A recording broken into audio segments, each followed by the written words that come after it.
वालेकुम क्लास 8 कैसे हैं आप लोग। उम्मीद करती हूँ कि आप सब लोग अपनी सेहत का ख्याल रख रहे होंगे। बेटा लास्ट वीक मैंने सिंधी में चैप्टर 2 पाण सगोरन सल्लल्लाहु अलैहि वसल्लम जो दुश्मनन सां वर्ताव इसका रिटन वर्क सेंड किया था। उम्मीद करती हूँ कि आप सब ने वो तमाम काम कंप्लीट कर लिया होगा। आज हम अपना तीसरा चैप्टर जो कि है शाह अब्दुल लतीफ़ भिटाई रहमतुल्लाह अलैह और वो आपकी किताब के पेज नंबर 15 इस पर है ये चैप्टर शाह अब्दुल लतीफ़ भिटाई रहमतुल्लाह। ये चैप्टर आज हम स्टार्ट करने जा रहे हैं। आज हम इसको पढ़ लेंगे और इसको समझ लेंगे। ठीक है बेटा, जैसे कि आप सब लोग जानते हैं कि शाह अब्दुल लतीफ़ भिटाई रहमतुल्लाह सिंध के सबसे बड़े अजीम शायर थे।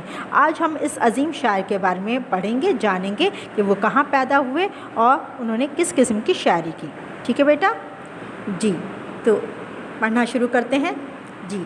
फर्स्ट पैराग्राफ है इसका पेज नंबर 15 पर। ठीक, शाह अब्दुल लतीफ़ भिटाई रहमतुल्लाह अलैह सिंध जो वॾे में वॾो शाइर ऐं सूफ़ी बुज़ुर्ग थी गुज़रियो आहे। शाह अब्दुल लतीफ़ भिटाई रहमतुल्लाह अलैह सिंध के सबसे बड़े शायर और सूफ़ी बुज़ुर्ग गुज़रे हैं या गुज़र चुके हैं। ठीक, संदस पीर जो नालो शाह हबीब हो। उनके वालिद का नाम शाह हबीब रहमतुल्लाह अलैह था। संदस का मतलब उनके। ठीक, सिंध जो अजीम शायर ऐं सूफ़ी दरवेश शाह अब्दुल करीम बुलड़ी वारो संदस तड़ ॾाढो हो। सिंध के अजीम शायर और सूफ़ी दरवेश शाह अब्दुल करीम बुलड़ी वाले, ये पूरा एक नाम है। ठीक है, शाह अब्दुल करीम बुलड़ी वाले उनके परदादा थे। संदस मतलब उनके, तड़ ॾाढो मतलब परदादा थे। ठीक, अब आ जाइए बेटा पेज नंबर 16 पर। ठीक, पेज नंबर 16 का फर्स्ट पैराग्राफ। शाह अब्दुल लतीफ़ रहमतुल्लाह अलैह भईपुर गोट में जाओ हो। शाह अब्दुल लतीफ़ रहमतुल्लाह भईपुर गांव में पैदा हुए थे। भईपुर जगह का नाम है, उस गांव का नाम है जहां वो पैदा हुए थे। ठीक, संदस जमण जो सन 1102 हिजरी बराबर 1690 ईस्वी आहे। उनकी पैदाइश का सन, यमण मतलब पैदाइश, उनकी पैदाइश का सन 1102 हिजरी बराबर मतलब उसके मुताबिक अगर हम हिजरी को ईस्वी में चेंज करें तो उसके मुताबिक 1690 ईस्वी है।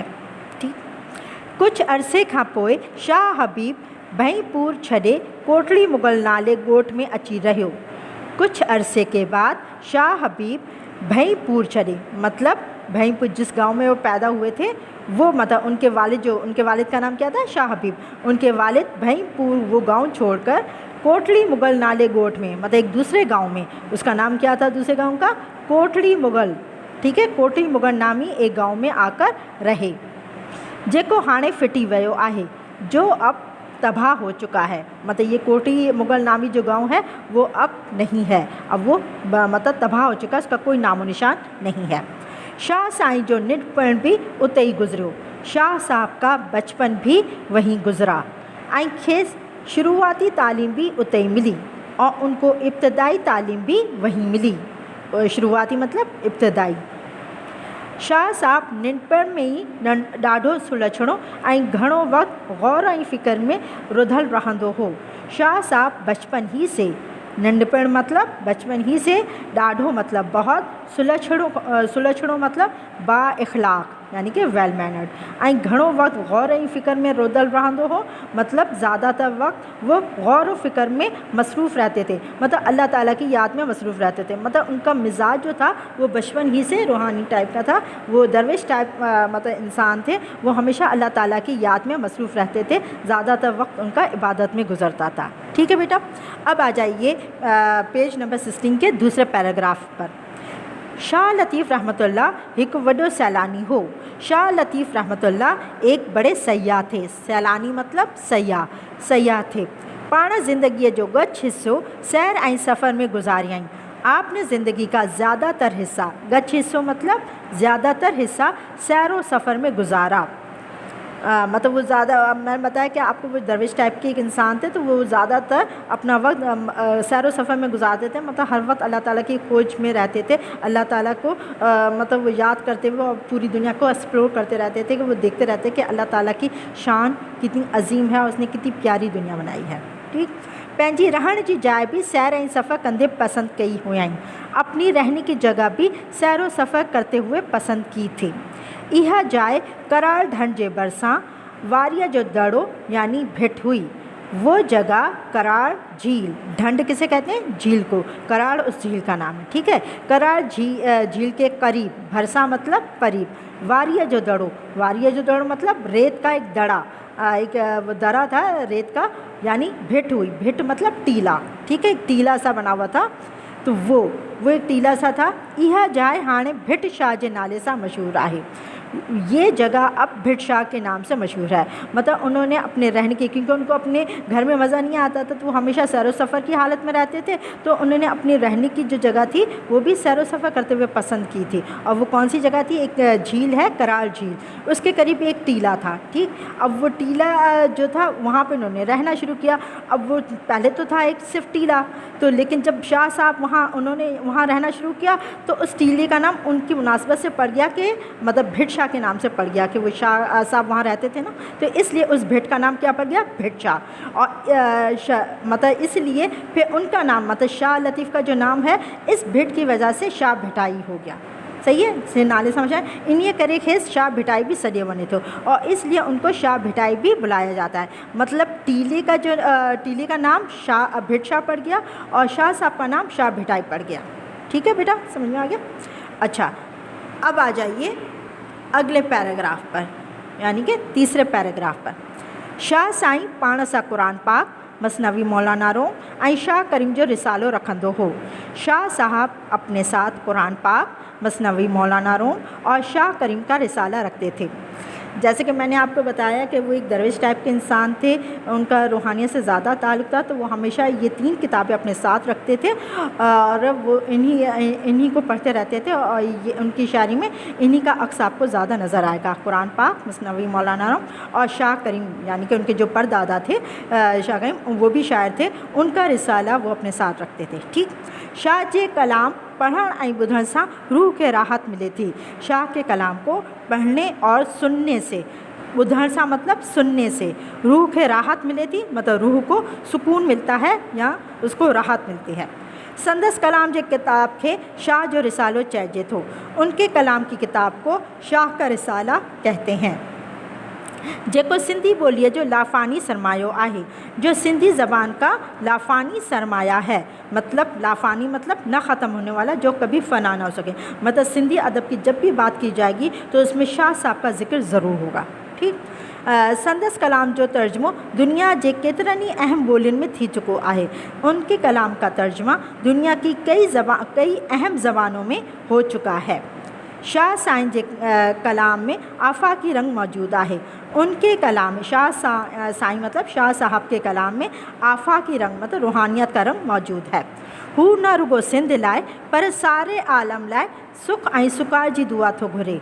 वो न सिर्फ सिंध के लिए बल्कि पूरे आलम यानी कि पूरी दुनिया के लिए सुख और सुकार, सुकार कहते हैं खुशहाली को, सुख मतलब खुशी और खुशहाली की दुआ मांगते हैं। मतलब कहने का मकसद ये कि शाह साहब जो थे वो एक नस्ल परस्त इंसान नहीं थे। वो सिर्फ अपनी सिंधी कौम के लिए वो दुआ नहीं मांगते थे अपनी शायरी में, बल्कि वो पूरी दुनिया के लिए, पूरे आलम के लिए उन्होंने अपनी शायरी में दुआ मांगी है, जिसका सबूत बेटा ये एक शेर है। ठीक है, ये शेर देखें आप।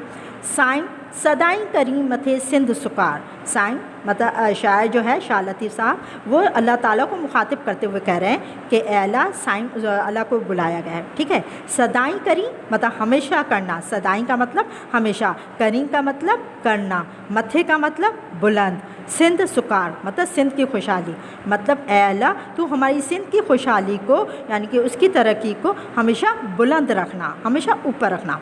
अब दूसरे मिसरे में देखिए, दोस्त मीठा दिलदार आलम सब आबाद करीं। दोस्त, फिर शाह साहब ने रब को अपने मतलब अल्लाह को इन नामों से बुलाया गया, दोस्त और मीठा दिलदार। ए मेरे दोस्त, ए मेरे प्यारे दिलदार, मीठा दिलदार मतलब मेरे मीठे दिलदार या मेरे प्यारे दिलदार, आलम सब आबाद करीं कि पूरी दुनिया को आबाद करना। मतलब कि पहले मिसरे में शाह साहब ने सिंध की खुशहाली की दुआ मांगी, और दूसरे मिसरे में ये कहा कि सिर्फ सिंध की खुशहाली को ऊपर नहीं रखना, मतलब उसको बुलंद नहीं रखना सिर्फ, बल्कि पूरी दुनिया की खुशहाली को बुलंद रखना, हमेशा पूरी दुनिया को आबाद रखना।